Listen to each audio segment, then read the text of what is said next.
In other news, returning to action this past Thursday, I think it was, maybe Friday, or one of those weeks. I'm pretty sure it was last Thursday.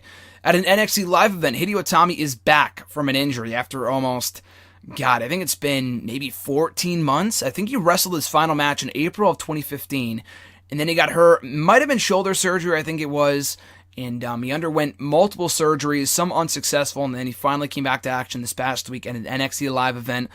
When he'll be back in NXT TV, I would reckon to guess probably the next set of tapings, which might take place later on in the month. I know they just got finished doing some in late June, so it might be a few more weeks before they tape their next set of their next few weeks of NXT TV, probably going to take over Brooklyn.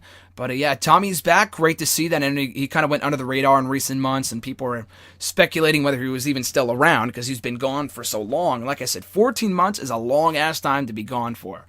And I honestly figured that he would not be coming back. I mean, Tyson Kidd at this point, I still get questions on hashtag AskGSM, and people ask me, when's Tyson Kidd coming back? I honestly don't think he is, just because, and they're two very different injuries. A shoulder surgery you can't come back from. It takes a long time. I mean, Randy Orton had a shoulder injury, and he still does, and he suffered that back in October, and he's still not back yet.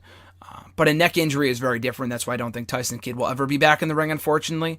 But Hideo Itami, I felt like there were some points where I felt like, wow, are they even going to bring him back at all? I mean, they have Nakamura now. They don't really need a Tommy, so to speak, but he can add a lot to the roster, especially with so many stars getting promoted to Raw and SmackDown. And hell, they could even wait until, the draft to bring a Tommy up to the main roster. I wouldn't do that just because I don't think he's ready just yet. He was really kind of finding his stride before he got hurt. A part of NXT for a few months that he was there, having great matches with Balor and Tyler Breeze, and even the Ascension had a really good match with them at TakeOver R Evolution, I think it was. But I wouldn't bring him up to the main roster just yet. It wouldn't be the worst thing for him, but I think he'd be better off in NXT for the foreseeable future and, tying up those loose ends and in terms of who his attacker was. Because if you can recall, the last time we saw Tommy, it was back in the spring of 2015, right before TakeOver. I think it was Unstoppable at that, whatever that May special was. And he got hurt. And to explain it in storyline, they had someone attack him outside in the parking lot. You saw Kevin Owens walk by and whatever. But, Kevin Owens obviously would have been the most obvious candidate. But I feel like it'd make a lot more sense if it was someone like a Samoa Joe who debuted that same night, so it would make sense from a storyline standpoint if it was Samoa Joe, or even a Balor. I mean, I know people have speculated that maybe it was the Demon that did it, not Finn Balor, because really, if you think about who was the biggest beneficiary of Itami getting hurt, it was Finn Balor.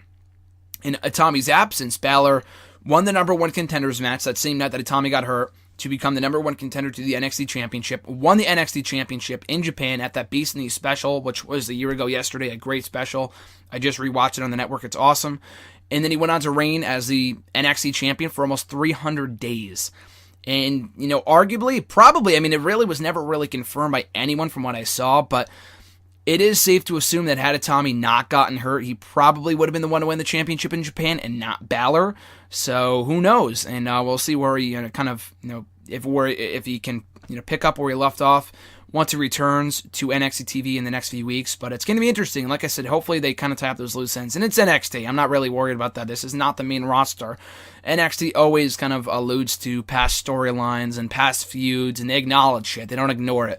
9.9 times out of 10 does NXT kind of harbor back on old storylines and tie up loose ends, and they don't let us forget about stuff that happened even a year ago.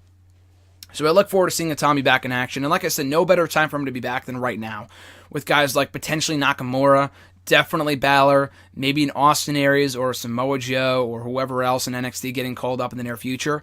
They need all the star power they can get. Now, like I've said before, NXT post-draft is going to be just fine because they have people like Tino Sabatelli, Aaliyah, people that aren't, obviously not on the same level as a Balor or Bayley, but they are ready for NXT TV. From what I've seen, I'm not, maybe not 100%, but they are getting closer to getting on TV for NXT, and they can fill those voids. They had the guy Andrade Almas just debut a little over a month ago in NXT TakeOver the End.